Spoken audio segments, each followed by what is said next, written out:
a tratar de cerrar hoy el tema, si alcanzamos, espero que sí. Entonces vamos a retomar donde hemos quedado la vez pasada. Y estábamos leyendo la vez pasada Éxodo 1, versículo el 8, 1.8, Éxodo 1.8. Y dijimos la semana pasada unos nombres. Amophis, Tutmosis, varios, ¿cierto? También tenemos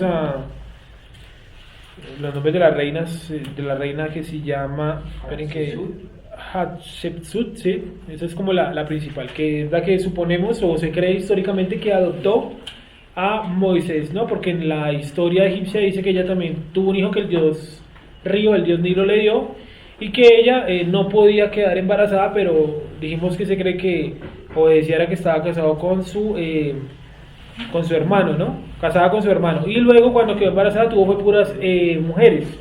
Entonces, por lo tanto, saben que el faraón por lo general tenía que ser un hombre. Luego hay un problema ahí, el esposo de ella llamado Tutmosis III, Tutmosis II tiene un problema de salud, se tiene que retirar, ella asume el poder y se manda a elaborar estatuas con cara de mujer y con cuerpo de hombre. Creo que usted sabe la fecha en que reinó, en que estaba ese reinado. ¿Sabe cuánto duró? No, la fecha en que... Sí. ¿El de quién, Camilo? ¿El de Tutmosis, el de Hatshepsut? El que está hablando ahorita. ¿El de Tutmosis III? ¿Tutmosis II? Realmente no lo sé, pero es fácil de mirar. Si quieres, espérame, ya le digo la fecha exacta. Pues que si uno lo mira en la cronología pues normal, le va a botar los números con el antes de Cristo. Entonces pues, se va a meter una enredada. Entonces toca es contar al revés para poderlo entender. Entonces, decíamos que estamos en qué dinastía? 17, quedamos. No. En la 18. 18. Dinastía 18. No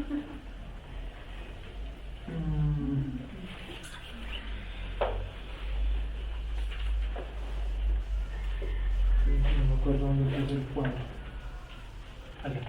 Entonces dijimos que primero existió un Tutmosis primero, el cual fue el que sugirió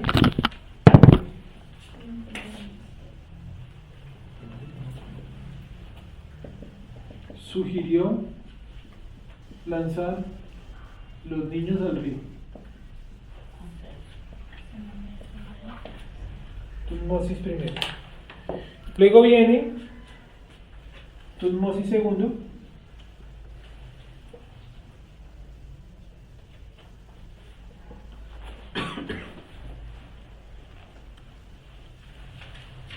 Tutmosis segundo.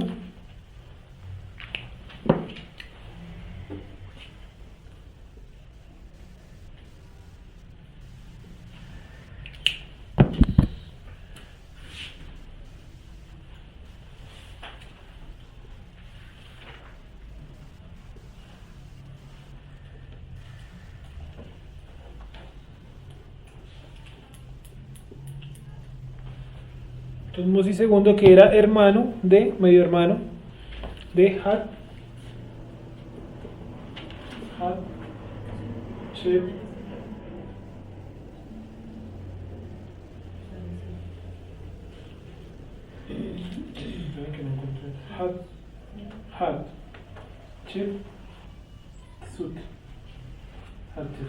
Estos dos eran hermanos.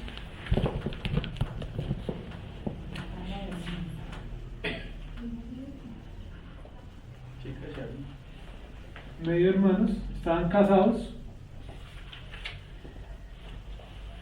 y por lo tanto ella era estéril, aunque después dio a luz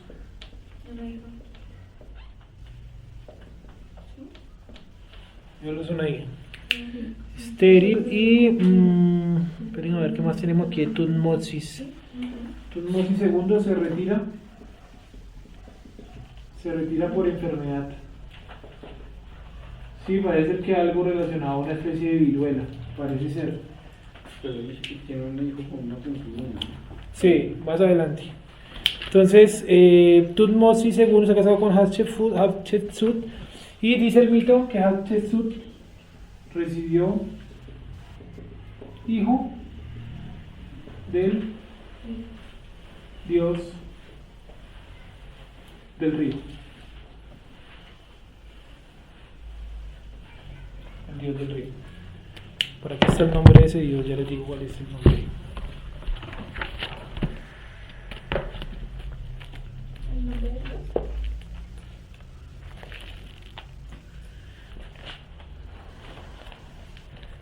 Dice nombre del dios KHNUM. Dios del río. K H1. H N U M. Dios del Nilo. Era representado como una especie de oveja.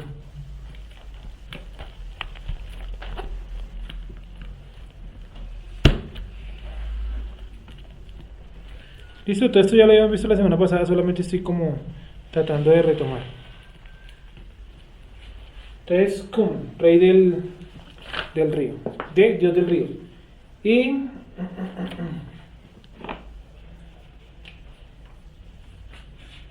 Tutmosis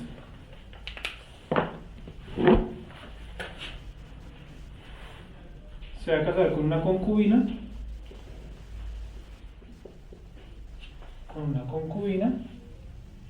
Y va a dar a luz o va a traer al poder a Tutmosis III. Tutmosis III es hijo de una concubina, no es hijo de la esposa real que era su media hermana Hatshepsut. Y finalmente Tutmosis va a tener por hijo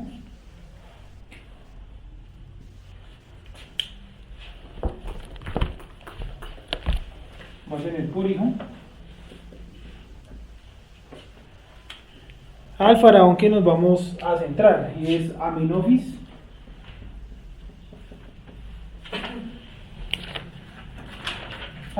II, o también lo pueden encontrar como Amenhotep II.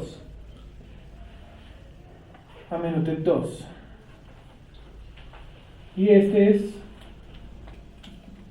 faraón del Éxodo.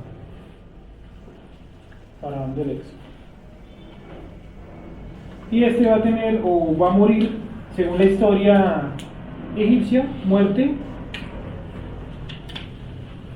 de manera extraña, no especifican cómo, muerte de manera extraña, y va a subir al poder su hijo,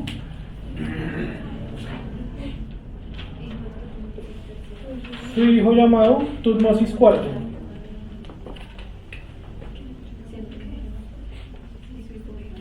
Tutmosis IV. ¿Por qué sube al poder? Sube al poder porque el primogénito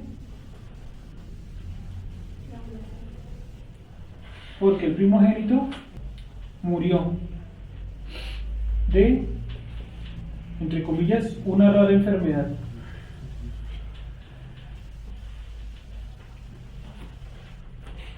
Listo. Entonces me hago acá para que puedan verlo y escribirlo. Escriban los nombres y los buscan luego.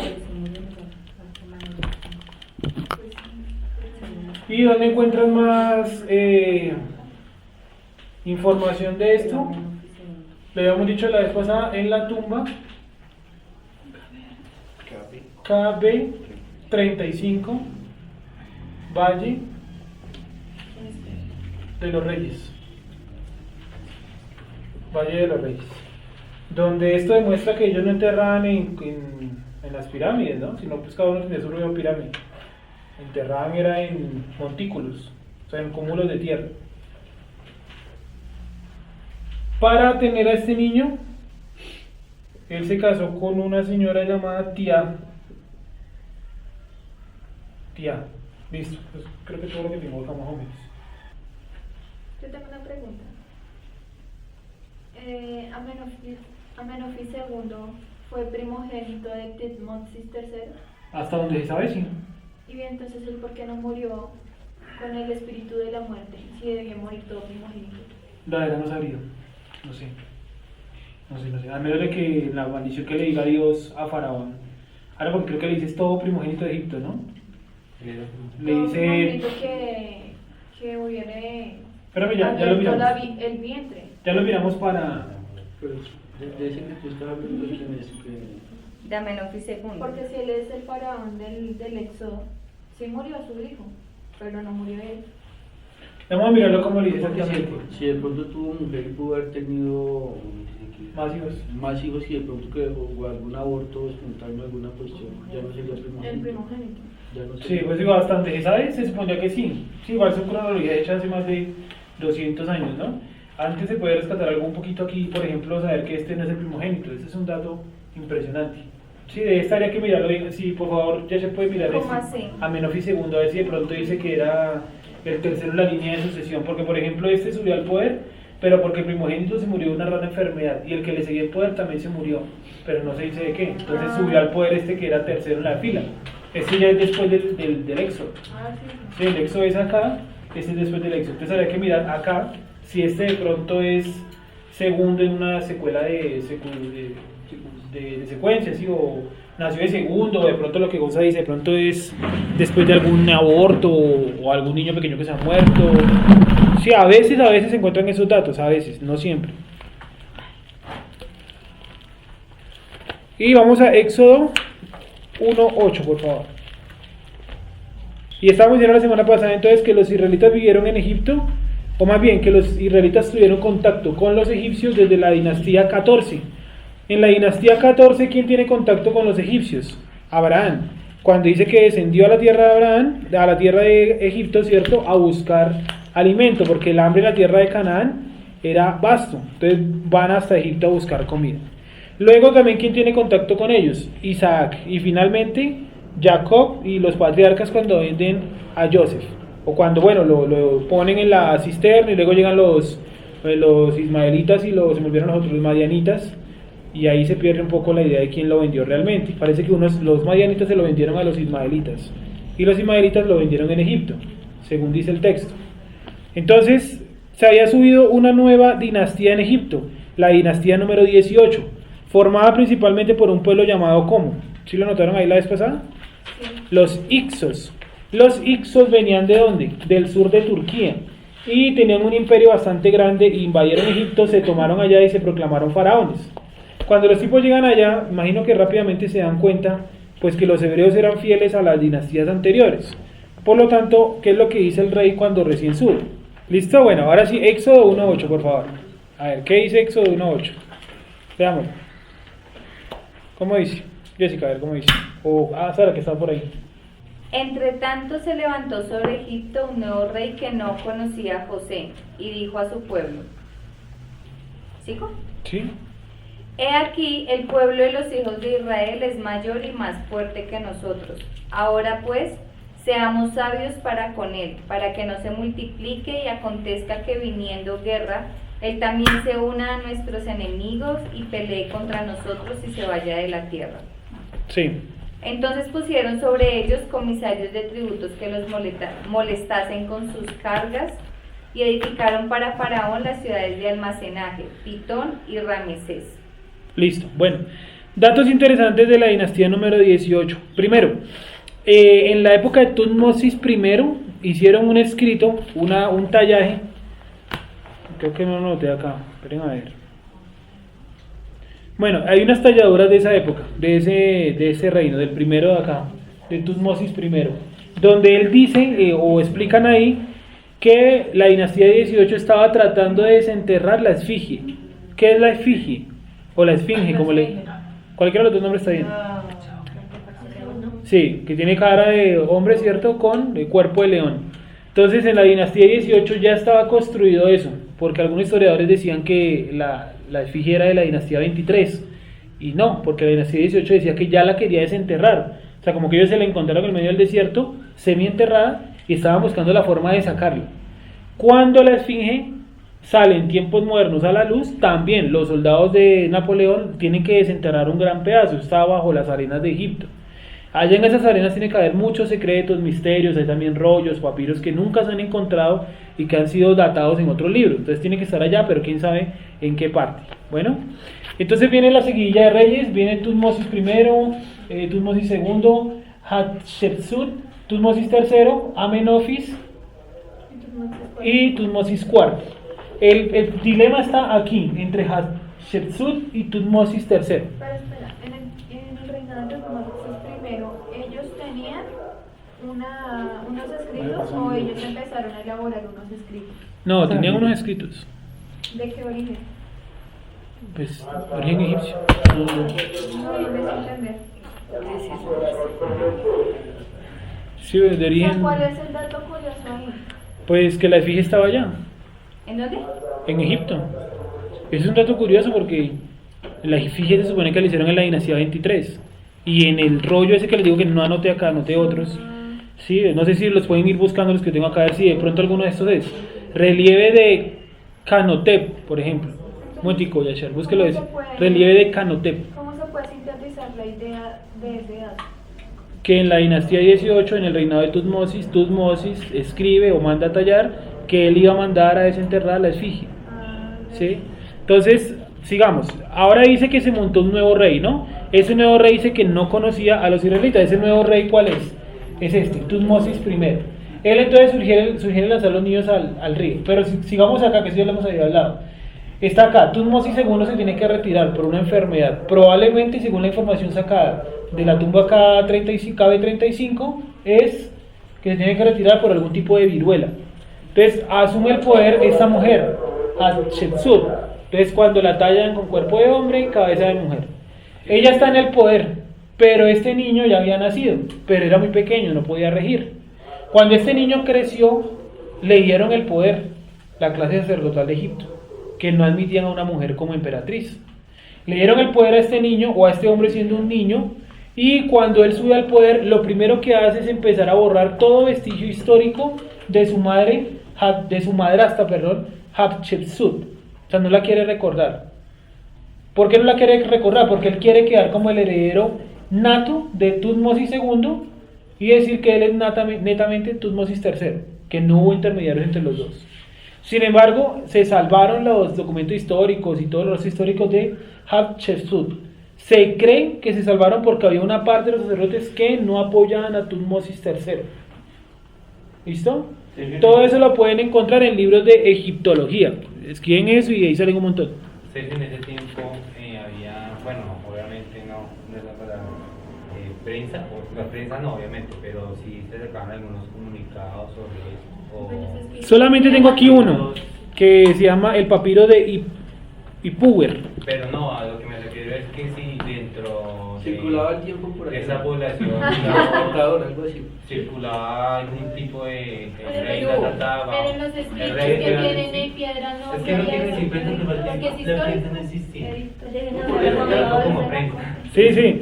No, lo único así, pero es como más adelante, que ellos mandaban los escritos tallados en piedra, pero como de ciudad en ciudad, pero no de este tiempo, más adelante, en la época de Ramsés. Los comunicados. Sí, eran comunicados en piedra, pero en esta época no. De esta época lo único que hay es esto, el papiro de Ipuwer, que esa también es la respuesta a lo que había dicho la semana pasada Ana Yuris, que en donde en la historia egipcia aparecía un relato sobre las plagas, es en este. Lo pueden buscar, por favor, si quiere Yasher, que es... Va buscando y va leyendo ahí lo que dice, papiro de Ipuwer. Este papiro lo escribe al parecer un cronista, una persona que está narrando como su día a día. Y él empieza a narrar y dice, por ejemplo, cosas como el río se transformó en sangre. Como días después escribe, parece ser que es un historiador o cronista ya en la época egipcia. El río se convirtió en sangre. Tiempo después escribe en el mismo papiro, los animales se murieron por una enfermedad en la piel. Tiempo después escribe, cayó granizo. ¿Sí? Casualmente en la misma dinastía, de la dinastía 18, casualmente en el mismo sitio donde estaban los israelitas, casualmente en la misma época. Sí, vamos a llamarle todo casualidad. Este documento está en el Museo Británico, pero en internet hay unos pedazos largos traducidos. De hecho, en la información en español hay harto traducido de esto. ¿Sí? Entonces, cuando ustedes les digan, no, es que las plagas en Egipto no se pueden comprobar de manera histórica, porque en Egipto, la historia egipcia no lo narra. Falso, porque el papiro de Ipuwer lo narra. Otro documento histórico de esa época, es el relieve, que le acabo de decir a Andrés, relieve de KH Nomotep. Tercero. Relieve de Notep tercero.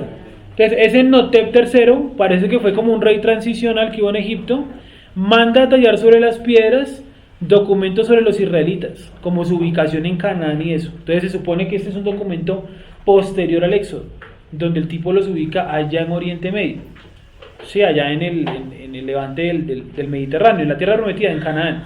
Entonces este documento sirve muchísimo para la gente que dice, no, es que los israelitas nunca vivieron en ese lugar, ellos les dieron esa tierra fue porque la ONU fundó el país. Falso, porque miren que desde un papiro egipcio antiguo de más de 3.500 años narra que los israelitas ya vivían en Canaán. Sí, entonces es ilógico decir que allá no vivían sino los palestinos cuando ni siquiera existían. Bueno, en fin. Y está otro llamado. ¿Aquí es con K o con J? Yo lo tengo así, KH. Porque se me muestra con J. Pero es Notep tercero. Pues dejarlo así a ver si sale. Pero raro que no salga con el KH. El otro es papiro. Son documentos históricos que narra como la época de los israelitas allá.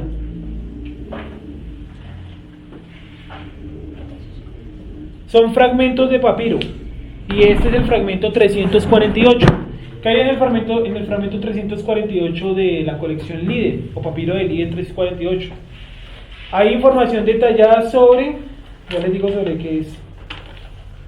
¿Cómo que lo voy a anotar? Liden. No me acuerdo dónde lo anoté. Pero es de la dinastía 18. Sí, todo eso es de la dinastía 18. Ese papiro de Liden narraba algo, pero no me acuerdo en este momento qué, pero ya lo buscamos y les confirmo qué es. Y por último está Menatón III. Menatón III, que él narra en sus crónicas. Este sí es conocido como un historiador. Y Menatón III narra en sus crónicas como un grupo de esclavos a los cuales él no les da nombre, sí, no les atribuye ningún nombre. Dice: un grupo de esclavos dejó Egipto, pero antes de irse nos saqueó, se llevaron todas nuestras riquezas. Y la cosa curiosa es que él dice que huyeron, utiliza esa palabra, por el desierto. Sí, entonces lo más probable es que se esté refiriendo a los israelitas, ¿no? Porque no por nada los denomina esclavos, ¿sí? Eso es como lo histórico para responder lo de la vez pasada, la pregunta que hizo Nayuri sobre qué tipo de papiros. Hay dos más. Voy a escribirlos acá arriba. Papiro de Caún. Casi todos narran lo mismo. Un pueblo que huyó, que abandonó. Otro dice incluso que cruzó un gran mar. Papiro de Caún. Y Estela. Los coloco ahí porque ustedes lo miren, que es mucha información. Estela de Merentá. Estela de Merentá. Esos son unos tallados, donde en los tallados aparecen unos esclavos llamados los Amun. Yo les he dicho a la vez pasada que anotaran ese nombre, los Amun. Y en la estela, que es una piedra tallada con dibujos, dice lo siguiente: dice que un grupo de esclavos fue forzado a cargar piedras. Sí, lo raro de la estela es que parece que los esclavos están vestidos como de trajes reales. Entonces los historiadores dicen: no, probablemente este grupo de esclavos pertenecía a alguna familia real y fueron oprimidos o esclavizados por los egipcios. Los hicieron cargar piedra. Hasta ahí no me han dicho nada que tenga que ver con israelitas. Pero la estela dice que las piedras las utilizaron para construir la ciudad de Pitón, ciudad que la Biblia dice que construyeron. Vamos a leerla ahí, lo de la ciudad de Pitón. Y le llaman algo como esto a la ciudad de Pitón: Pin.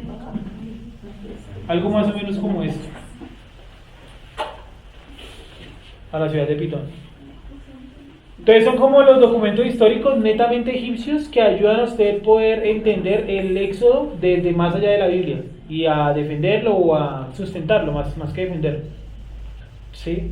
Y pues obviamente yo creo que la prueba madre o la prueba insignia de todo esto es la que ya vimos, la del cruce del Mar Rojo, donde hay huesos y todo, dinastía 18, carros, ¿sí? Es innegable, realmente hoy en pleno siglo XXI, con tanta información, con tanto libro y con tanta vaina a nuestro alcance, es innegable que hubo un éxodo. Sí, listo, vamos a suponer que no fueron 600.000, que la Torah tiene mal el número, supongamos que no es así, ¿cierto? que fueron menos. De todas maneras, un pueblo salió. En una de estas, creo que es en la de Caún, narra la historia de cómo un pueblo llegó a Egipto y empezó a crecer y a hacerse grande y poderoso hasta que los egipcios los tuvieron que echar. Entonces, son de la misma época.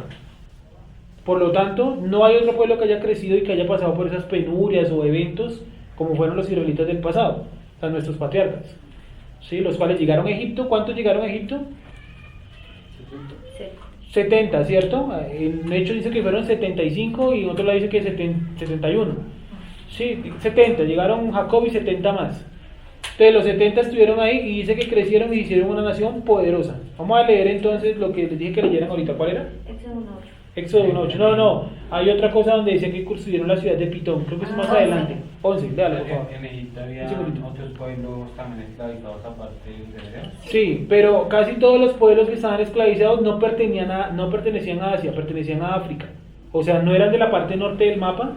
O sea, como lo vemos en el mapa, ¿no? El mapa es más o menos algo como esto. Aquí queda Egipto. Israelita, pues es de origen de acá, ¿no? Y casi todos los pueblos que tenían esclavizados eran de estas zonas. O sea, ninguno de acá. Sí, no tenían pueblos de por ahí, salvo los israelitas. Entonces, en el que narra la construcción de Pin, dice que el pueblo que tiene esclavo, que les digo que él no le pone nombre, no se sabe por qué, dice que esa tribu de esclavos era descendiente de Sem. Sí, entonces yo creo que hace referencia clara a que son los descendientes de Abraham, Isaac, Jacob, ¿cierto? La línea que vimos que ya en la clase de Yeshiva adultos. ¿Sí? Bueno, ahora sí, Jessica, por favor. ¿Cuál va a leer? Éxodo 1:11. Éxodo 1:11. Entonces pusieron sobre ellos comisarios de tributos que los molestasen con sus cargas, y edificaron para Faraón las ciudades de almacenaje Pitón y Ramesés. Sí, siga. Pero cuanto más los oprimían, tanto más se multiplicaban y crecían, de manera que los egipcios temían a los hijos de Israel. Y los egipcios hicieron servir a los hijos de Israel con dureza y amargaron su vida con dura servidumbre, en hacer barro y ladrillo y en toda labor del campo y en todo su servicio, al cual los obligaban con rigor. Y habló el rey de Egipto a las parteras de las hebreas, una de las cuales se llamaba Cifra y otra Fua, y les dijo: cuando asistáis a las hebreas en sus partos y veáis el sexo, si es hijo, matadlo, y si es hija, entonces viva. Pero las parteras temieron a Dios y no hicieron como les mandó el rey de Egipto, sino que preservaron la vida de los niños. Y el rey de Egipto hizo llamar a las parteras y les dijo: ¿por qué habéis hecho esto? ¿Qué habéis preservado la vida de los niños? Y las parteras respondieron a Faraón: porque las mujeres hebreas no son como las egipcias, pues son robustas y dan a luz antes que la partera venga a ellas. Y Dios hizo bien a las parteras, y el pueblo se multiplicó y se fortaleció en gran manera. Y por haber las parteras temido a Dios, él prosperó sus familias. Entonces Faraón mandó a todo su pueblo diciendo: echad al río a todo hijo que nazca y a toda hija preservad la vida. Listo, hasta ahí. Bueno, entonces vemos entonces lo que ya habíamos leído ahí, lo de las parteras, lo de los niños y eso. Y esta dinastía pues es la que tiene relación con nosotros. Ahora, está acá Tutmosis. Tutmosis, ya dijimos, esta es la madrastra, ¿cierto? Él es hijo de una concubina. Cuando él sube al poder, le arrebata el poder a Hatshepsut porque se le entrega a la corte sacerdotal. Él sube al poder y estando en el poder lo primero que hace es tratar de borrar todos los registros históricos de su madrastra. Se salvaron porque al parecer hay una parte de los sacerdotes que estaba con ella. Ella se supone dentro de la historia egipcia que se va al destierro y nunca más así como una mención. Algunos dicen que murió de una enfermedad. Bueno, está como en discusión. Lo importante es que sale como de la política, del poder. Queda este hombre entonces a su cargo, en el cargo de Faraón, Tutmosis. Tutmosis entonces estuvo en el poder mientras que Moisés estuvo en Madián. ¿Se acuerdan ustedes que él huyó de Egipto y se fue a vivir a Madián? Vamos a leer ese pasaje, por favor. Eso está en el capítulo número 2, al final. Capítulo número 2 de Éxodo. Capítulo número 2 de Éxodo al final.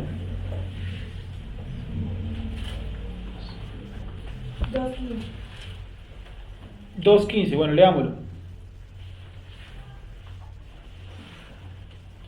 Oyendo Faraón acerca de este hecho, procuró matar a Moisés. Leámoslo desde el 13, por favor.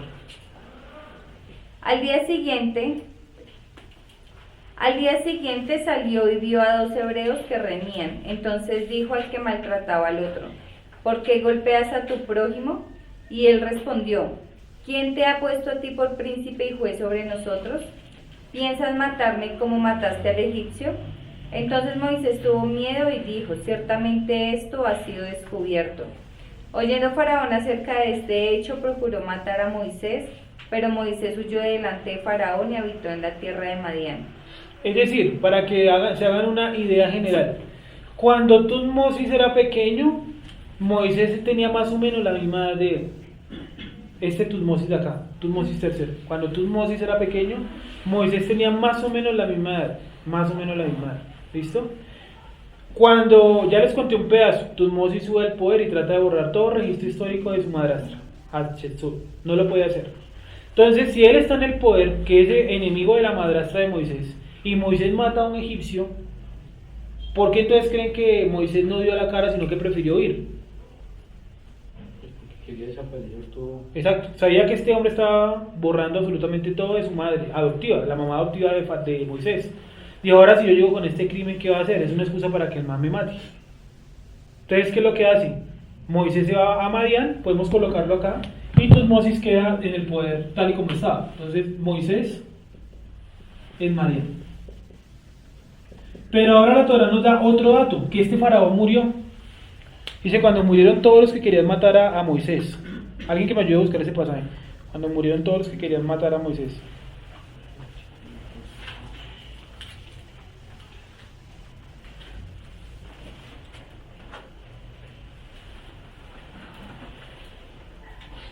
Está en el capítulo 3, más o menos. Debe estar por ahí. 2:23, el último. Ah, no, el penúltimo. Se supe la madre adoptiva. Madre adoptiva. Escribámoslo acá. Sí, señor. La semana pasada lo hemos dicho. Madre adoptiva de Moshe. Ah, de hecho ahí lo colocó, ¿no? Lo coloqué al final. Recibió hijo del dios del río.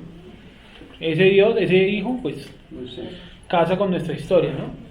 Cuando los historiadores están armando como una versión oficial de la historia, tienen que mirar todos los mitos que hayan para mirar qué se complementa. Y ellos dicen que el Éxodo es como una versión contada por un plebeyo dentro del faraón, dentro del palacio de faraón. O sea, como que es la historia complementaria, contada por alguien de clase baja. O sea, ellos no atribuyen que eso se lo dio Dios a Moisés, sino que dicen tiene muchas cosas en común con la historia real, entonces vamos a decir que lo escribió alguien de clase baja, como para no darle responsabilidad a Dios ni nada de esos cuentos. ¿Sí? ¿Listo? Entonces, Hatshepsut, madre adoptiva de Moshe. Vamos acá. Tutmosis en el poder. Ahora miren lo que pasó. Léelo, Wendy, por favor, lo que nos dijiste. Aconteció que después de muchos días murió el rey de Egipto, y los hijos de Israel gemían a causa de la servidumbre, y clamaron, y subió a Elohim el clamor de ellos con motivo de su servidumbre. Murió el rey de Egipto, ¿no? Gemían a causa de la servidumbre. 24, por favor. Y oyó Elohim el gemido de ellos, y se acordó de su pacto con Abraham, Isaac y Jacob. Listo. Entonces, estando ya Amenofis muerto, ¿quién toma el poder? Estando Tutmosis muertos, toma el poder Amenofis o Amenhotep segundo. Acuérdense que el fundador de esta dinastía, ¿cómo se llamaba? La semana pasada lo dijimos. Amenofis I fue el fundador de la dinastía número 18. ¿Sí? Estamos de acuerdo, ¿cierto? Listo.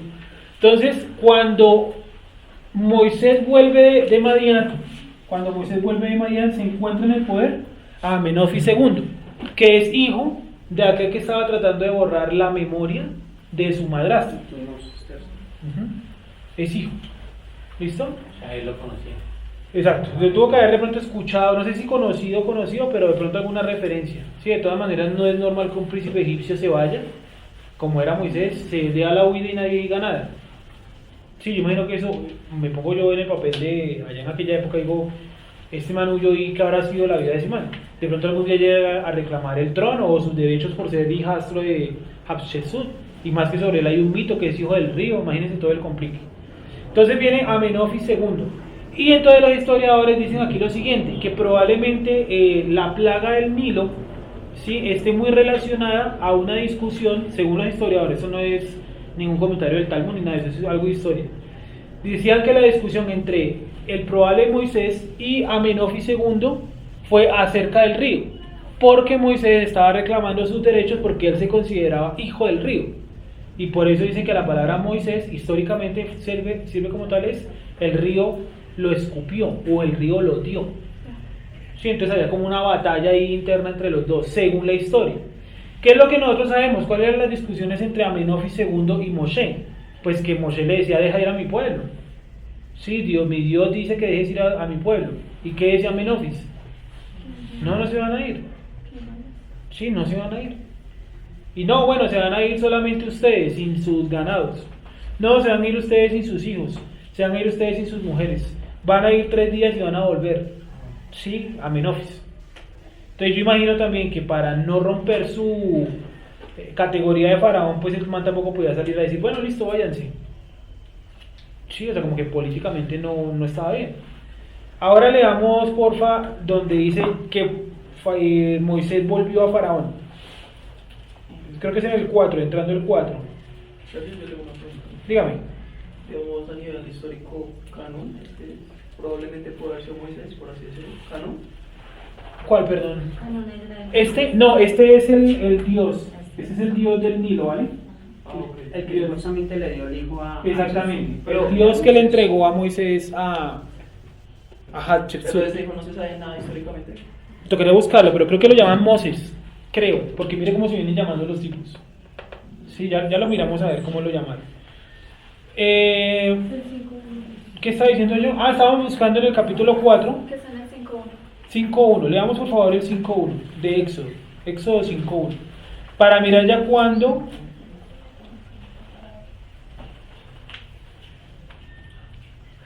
ya Moisés empieza a hablar directamente con el faraón, ¿listo? Que sería Amenofis II. Sí, Amenofis II.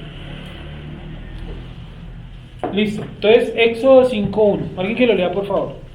Vamos a leerlo hasta el 10.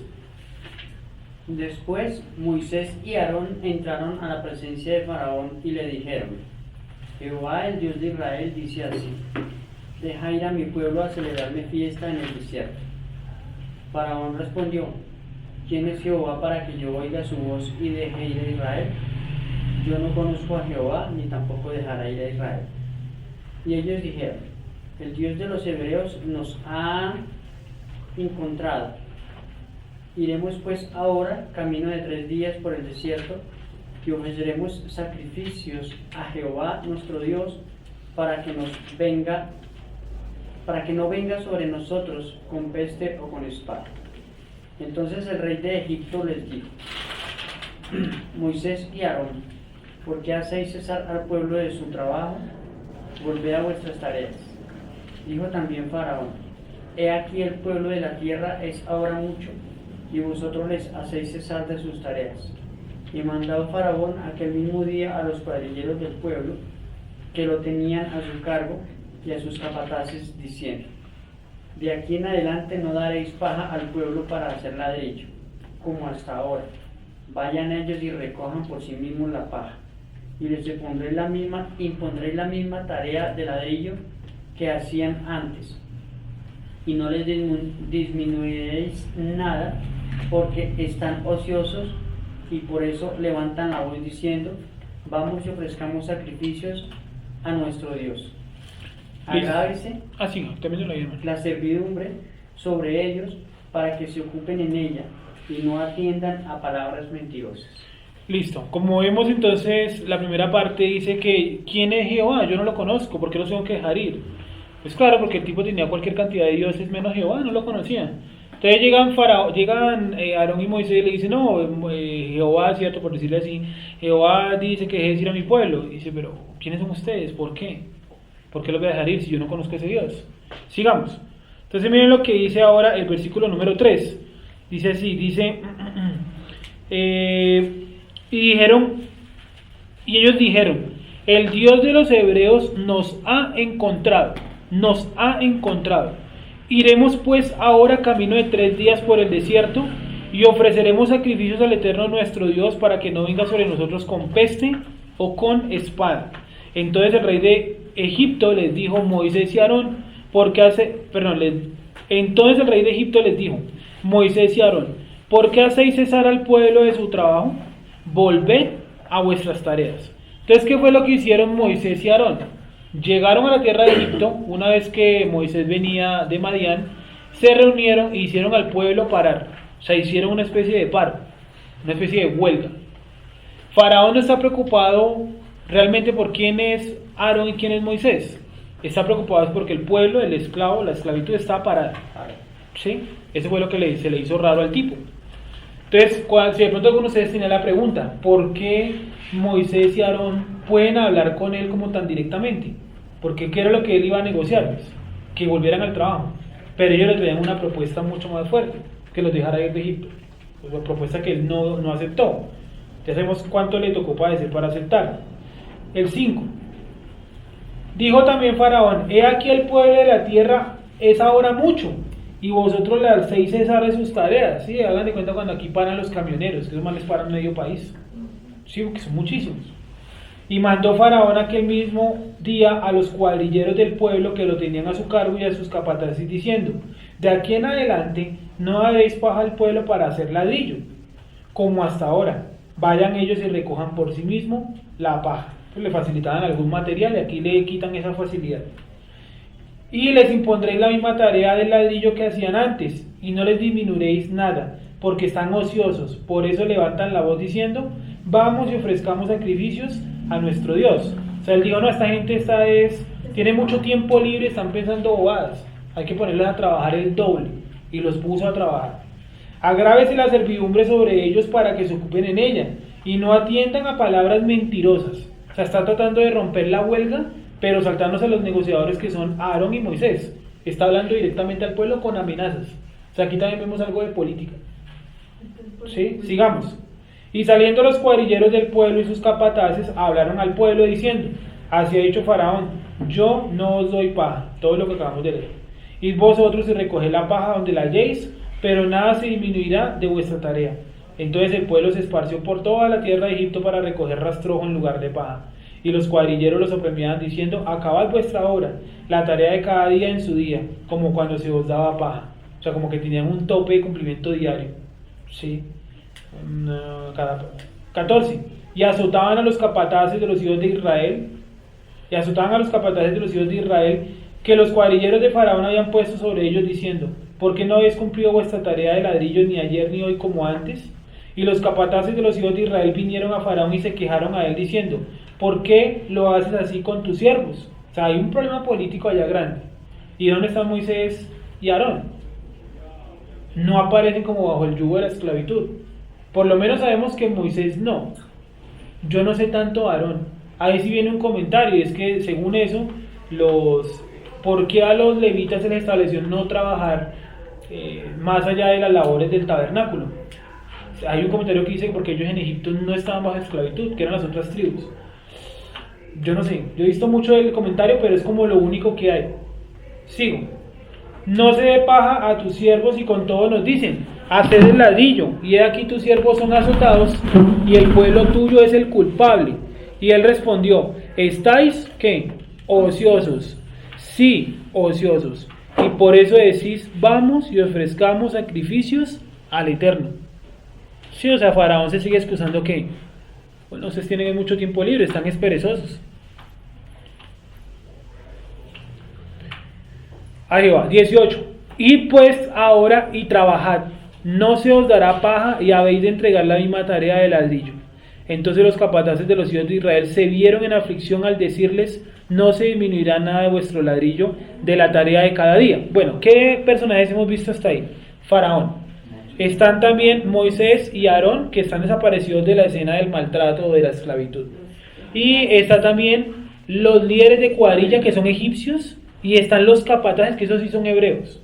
Pues dice que les dolió ir a decir al pueblo que no nos escucharon. Hay que seguir trabajando al mismo ritmo que veníamos antes cuando nos daban paja para hacer los ladrillos. Sigo.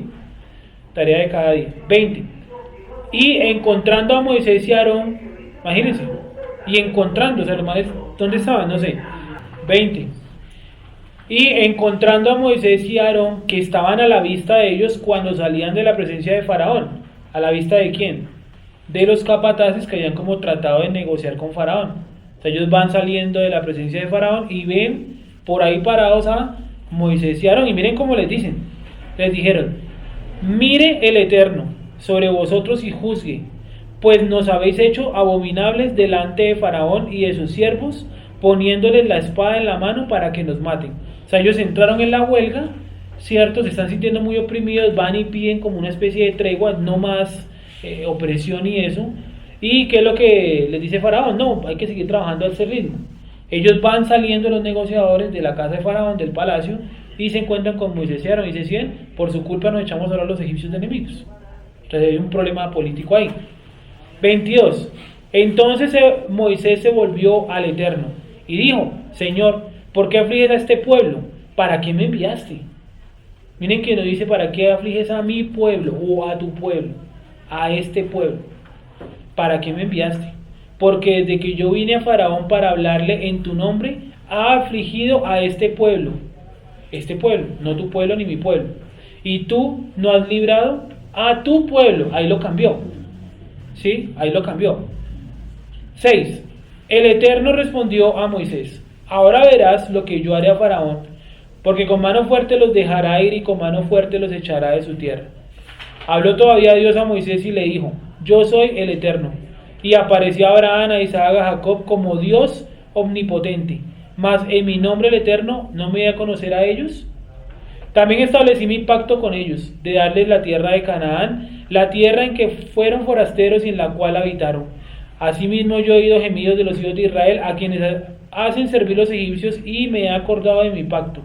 Por tanto dirás a los hijos de Israel: yo soy el Eterno, y yo os sacaré debajo de las tareas pesadas de Egipto, y os libraré de su servidumbre, y os redimiré con brazo extendido y con juicios grandes, y os tomaré de mi pueblo, y seré vuestro Dios, y vosotros sabréis que yo soy el Eterno vuestro Dios, que os sacó debajo de las tareas pesadas de Egipto, y os meteré en la tierra por la cual alcé mi mano, jurando que la daría a Abraham, a Isaac y a Jacob, y yo os la daré por heredad, yo el Eterno. De esta manera habló Moisés a los hijos de Israel, pero ellos no escuchaban a Moisés, a causa de la congoja de espíritu y de la dura servidumbre. O sea, él dijo: no, muchachos, Dios me acaba de dar otro mensaje, hay que seguir con este plan de irnos, ¿cierto? De parar, hay que irnos de acá. Y dice que ellos no lo escucharon porque estaban oprimidos por todo lo que le había hecho. Póngase usted en el papel de hebreo de esa época. Viene un tipo que de pronto usted no lo tiene muy referenciado como Moisés, y le dice: imagínense que a mí Dios me dijo esto. ¿Sí? ¿Será que todos nos tiramos de cabeza? ¿O alguno tendría dudas? Yo tendría muchísimas dudas. Y yo veo que yo pensaría en primera medida y diría: bueno, si esto es de Dios, nos dejarán ir sin mucho problema, ¿no? Pero veo que cuando el tipo va y habla con el faraón, peor, nos ponen peor. Entonces cuando viene a hablar por segunda vez, el pueblo está como muy reacio, no lo quiere escuchar. Y habló el Eterno a Moisés diciendo: entra y habla a Faraón, rey de Egipto, que deje ir de su tierra a los hijos de Israel. Y respondió Moisés de delante de Jehová: he aquí los hijos de Israel no me escuchan. ¿Cómo pues me escuchará Faraón siendo yo torpe de labios? O sea, no me escucharon los israelitas, que medianamente creen en usted y eso, si no somos cercanos. ¿Quién me va a creer Faraón? Sí. Entonces el Eterno habla a Moisés y a Aarón y les dio mandamiento para los hijos de Israel y para Faraón, rey de Egipto, para que sacasen a los hijos de Israel de la tierra de Egipto. Esos son los jefes de las familias de sus padres. Bueno, saltemos esos versículos hasta el versículo. Es muy largo todo eso. Los hijos de Israel, estos son los que hablaron. 27. Ahí mismo, 6:27. Estos son los que hablaron a Faraón, rey de Egipto, para sacar de Egipto a los hijos de Israel. Moisés y Aarón fueron estos. Cuando el Eterno habló a Moisés en la tierra de Egipto, entonces el Eterno habló a Moisés diciendo: yo soy el Eterno. Di a Faraón, rey de Egipto, todas las cosas que yo te digo a ti. Y Moisés respondió de delante de Jehová: he aquí yo soy torpe de labios, ¿cómo pues me habrá de oír Faraón? Capítulo 7, versículo 1. Entonces dijo Moisés, El Eterno dijo a Moisés: mira, yo te he constituido Dios para Faraón, y tu hermano Aarón será tu profeta. ¿Cuál es la palabra para decir Dios que utiliza en el hebreo ahí? Elohim, la misma que se utiliza para hablar acerca de Jehová, la palabra Elohim. Entonces, cuando a usted, por ejemplo, le digan lo de la Trinidad, es que Dios, no sé qué, esto, aquello, imagínense que Moisés también hace parte de Dios, Moisés también es Dios. ¿Dónde lo dice? En ese versículo. En el hebreo, de pronto es otra palabra, mentira, es la misma palabra, Elohim. ¿Listo? Para la gente que dice que la palabra Elohim significa siempre tres, eso es falso. ¿Eso dice? Búsquelo y verá que colocan la Trinidad en Elohim. Dice: tú dirás todas las cosas que yo te mande, y Aarón tu hermano hablará a Faraón para que deje ir de su tierra a los hijos de Israel. Y yo endureceré el corazón de Faraón y multiplicaré en la tierra de Egipto mis señales y mis maravillas. Y Faraón no nos oirá, mas yo pondré mi mano sobre Egipto y sacaré mis ejércitos, mi pueblo, los hijos de Israel de la tierra de Egipto con grandes juicios. Y sabrán los egipcios que yo soy el Eterno, cuando extienda mi mano sobre Egipto y saque a los hijos de Israel de en medio de ellos. E hizo Moisés y Aarón como el Eterno les mandó, así lo hicieron. Era Moisés de edad de 80 años y Aarón de edad de 83 cuando hablaron a Faraón. Ahí vemos cuál de los dos era mayor, ya lo habíamos visto en otra ocasión, cuando colocamos las fechas de nacimiento y todo. La vara de Aarón. Habló el Eterno a Moisés y a Aarón diciendo: si Faraón os respondiere diciendo, mostrad milagro, para acá hoy, creo que ahí alcanzamos a terminar el día de hoy, la introducción a la religión egipcia. Si Faraón os respondiere diciendo, mostrad milagro, dirás a Aarón: toma tu vara y échala delante de Faraón, para que se haga culebra. Vinieron pues Moisés y Aarón a Faraón e hicieron como el Eterno lo había mandado. Y echó Aarón vara delante de Faraón y sus siervos, y se hizo culebra. Entonces ya hemos dicho que cualquier persona cuerda se hubiera asustado. ¿Sí o no? Un palo que se convirtió en culebra, que ya hemos dicho que no es culebra, sino que es un animal muy parecido a un dragón. Recuerdan que lo explicaron en una paracha hace muy poco, ¿no? Sigo. 11. Entonces llamó también Faraón sabios y hechiceros, e hicieron también lo mismo los hechiceros de Egipto con sus encantamientos. Hicieron lo mismo. ¿Qué es lo mismo? Coger una vara, tirarla y que se convierta. ¿Se convirtió en dragón?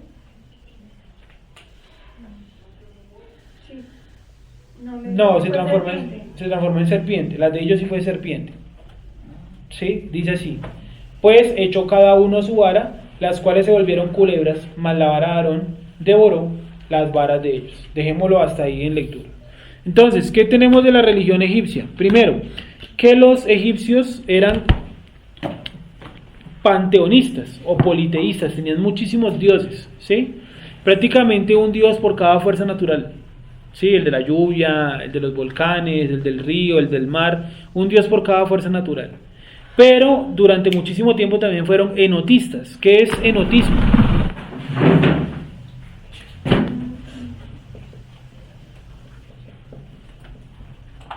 Fueron enotistas. ¿Qué es ser enotista? ¿Enotismo? Tú lo habías explicado, que a pesar de que tenían muchos dioses, creían que uno de ellos era el más poderoso o el más importante para ellos, a pesar de creer en otros dioses. Bien, eso es. Muchos dioses con uno principal. Pongamos el ejemplo de pronto con los romanos, que son con los griegos, que son un poquito más cercanos a nosotros, ¿no? Ellos eran enotistas, tenían muchos dioses, pero el dios principal de ellos, ¿cómo se llamaba? Zeus. Sí, aquí es lo mismo. Tenían durante algún tiempo, fueron enotistas, tuvieron muchos dioses, pero adoraban a uno principalmente. Ese uno variaba, puede ser Ra, puede ser Amón, variaba, a Isis, Osiris, pero por lo general siempre tenían un dios principal en cada dinastía. ¿Listo? ¿Hasta ahí está claro? En esta dinastía el principal era Anubis. En esta dinastía, Anubis. ¿Qué es Anubis? ¿El dios de qué? Nayuris. ¿El dios de la muerte? Sí, el dios de la muerte y el guardián del inframundo. El que tiene la cara de chacal. Sí. Entonces tiene cara de perro y forma humana. Este dios es el dios de la muerte para ellos y controla el inframundo, o sea, el acceso y salida de las almas del más allá. ¿Listo? En esta dinastía, en la dinastía número 18, ¿por qué lo menciono así? Porque al final de la dinastía 18 cambian de dios principal y colocan a Amón como dios principal. El cristianismo sería Jesús. Pueden creer en muchos dioses, ¿cierto? Y el principal sería Jesús dentro del cristianismo. Yo lo tomo, no sé, me queda un poquito más fácil en el catolicismo. Me parece que, a lo que yo veo, en el catolicismo tienen muchos dioses y el dios principal, me parece a mí que es la Virgen María, la diosa madre. Sí, entonces, enotismo tiene muchos dioses, pero hay una principal, que es la diosa madre. Sí, lo veo de esta manera. Usted entra en una iglesia y lo primero que ve es un montón de estatuas, ¿no? Pero la más venerada es María. ¿Sí? Entonces aquí lo mismo, muchos dioses, muchas estatuas, pero el principal, el dios de la muerte. La última plaga que incluyó, la muerte de los primogénitos, no dice niños. ¿Sí? Porque era toda clase de primogénitos, tanto de animales como de humanos. Sí, entonces el primogénito, esos primogénitos pues podían tener cualquier edad realmente. ¿De dónde saca el dato de que es el dios principal? Eso, no por... Era Por la dinastía. el río Nilo, por eso el Eterno empieza con esta plaga. No, por la dinastía. muerte, ¿no? Sí, o sea, el río Nilo era un dios también, pero el Sí, principal era Anubis en esa dinastía. Es que después hay una cosa que se llama... Depende del rey, el faraón pone el dios principal. Sí, Por eso Tutankamón era de Amón. Porque... sí. Entonces, mire, Juan Pablo, después del éxodo, más o menos unos 100 años después, esta misma dinastía, la dinastía 18, seguía en el poder. Pero pierden el poder cuando Akenatón, el papá de Tutankamón, cambia el rito, quita a Anubis y coloca el culto al dios Amón. Y solamente dejan ese dios, quitan todos los demás dioses. La gente se revolucionó y les tocó soltar el poder, porque estaban acostumbrados al rito Anubis. ¿Sí? Ustedes pueden buscar, por ejemplo, el templo. ¿Y ahí cómo son los ritos? ¿Sacrifican a alguien? Cada uno tiene su propio rito. Yo tengo solamente en mi mente en este momento el del Nilo y el de las moscas. No me acuerdo o no sé más en este momento. ¿Listo? Entonces, pero sería bueno como traerlo, principalmente el de Anubis. Yo sé que, por ejemplo, que el de Anubis, cuando se iba a enterrar a una persona, si, por ejemplo, yo era faraón y yo tenía mi consorte. ¿Qué es el consorte? O la consorte, más bien. La concubina. La concubina, ¿cierto? Pero la consorte era como un paso más allá de la concubina. Era como la amante favorita del faraón. Si el faraón moría, en el culto a Anubis tenían que enterrarla también a ella. Así estuviera viva. ¿Cómo hacían? Para dormirla. Le daban alguna pócima o algo así, pero no la mataban, la enterraban viva. Entonces que han encontrado que dentro de muchos sarcófagos están los aruñazos por dentro, porque seguro despertaban de su letargo y trataban de escapar, pero pues ya están enterrados ya. Es muy complicado. Parte de la adoración a Anubis era no salir de noche, ¿cierto? No que yo sepa. No que yo sepa. No sé. Creo que más bien es como por el lado de Ra, que es el dios de la luz, que pensaría yo. Sí, la verdad no sé. Entonces, la religión egipcia. Bueno, la religión egipcia tenía 33 niveles. 33 niveles. En este momento no tengo los nombres de los niveles. ¿En qué sentido? Desde la persona que entraba a la religión o la persona que iba al culto hasta el sumo sacerdote, que era el nivel 33. La masonería, ¿cuántos niveles tiene? 33 niveles, ¿cierto? Donde cada uno usted accede a un nivel nuevo de conocimiento. Eso que llaman cienciología. ¿Se han visto por ahí que Tom Cruise es cienciólogo y que no sé qué, que tiene que pagar millones de dólares para acceder a nuevos niveles? ¿Cuántos niveles son? También son 33. ¿Están basados en qué?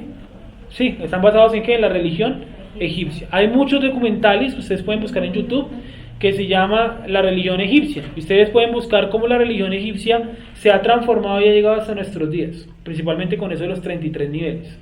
Si ustedes cogen, por ejemplo, en un mapa y ubican el paralelo 33, van a encontrar un montón de ciudades de Estados Unidos, ¿sí? Y todas con con un significado.